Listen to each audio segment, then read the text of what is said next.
I think one of the most embarrassing situations is to be involved in a conversation with someone and to realize that they've stopped talking and they're waiting for you to respond, but you haven't been listening, so you don't know how to respond.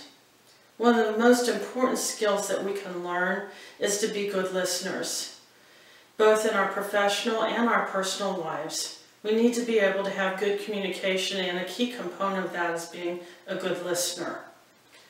In Chapter 5 of our textbooks in our class, Communication Principles for a Lifetime, authored by Stephen Beebe, Susan Beebe, and Diane Ivey, they discuss 3 types of barriers that may affect our listening skills.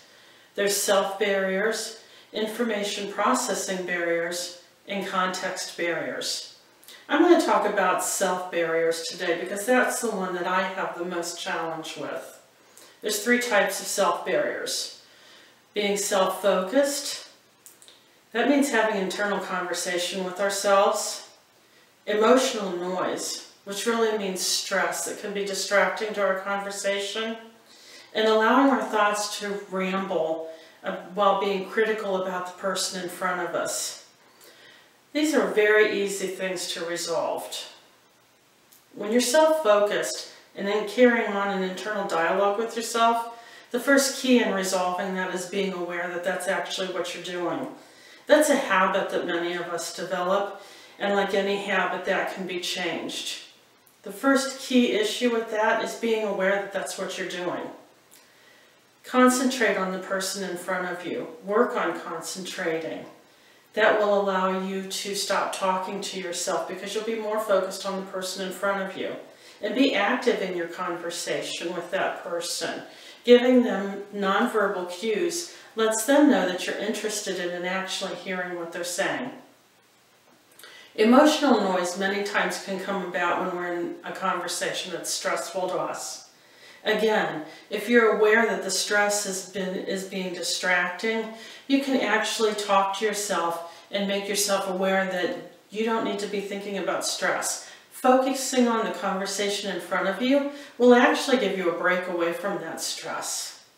Another thing is that many of us are critical of the person that's talking to us.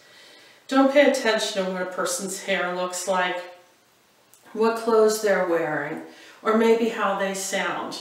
Listen to what they're saying, understand what they're saying, and be active in your conversation with them.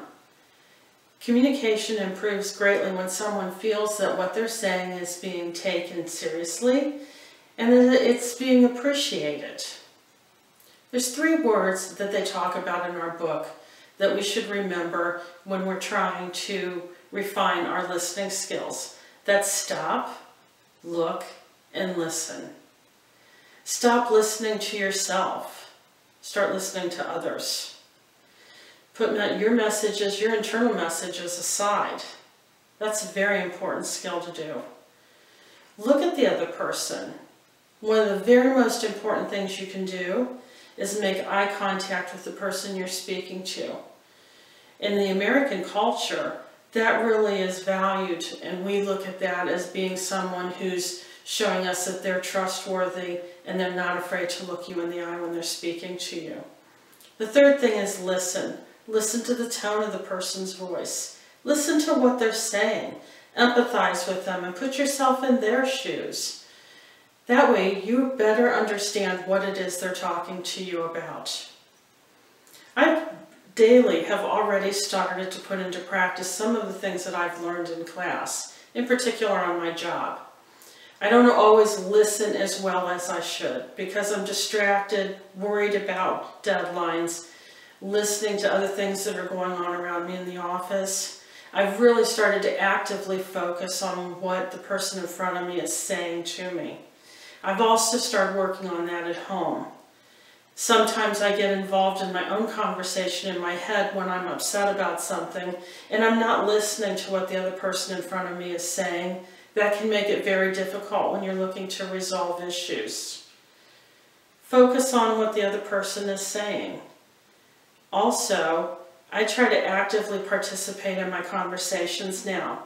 I use nonverbal cues, which was something that I didn't do before. So I try to nod my head.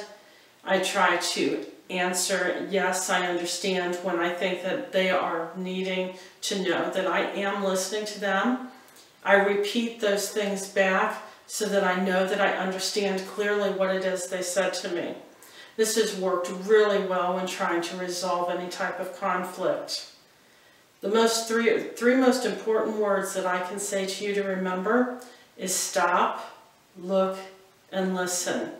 I think that you'll find that those 3 words will help you greatly in your communication skills.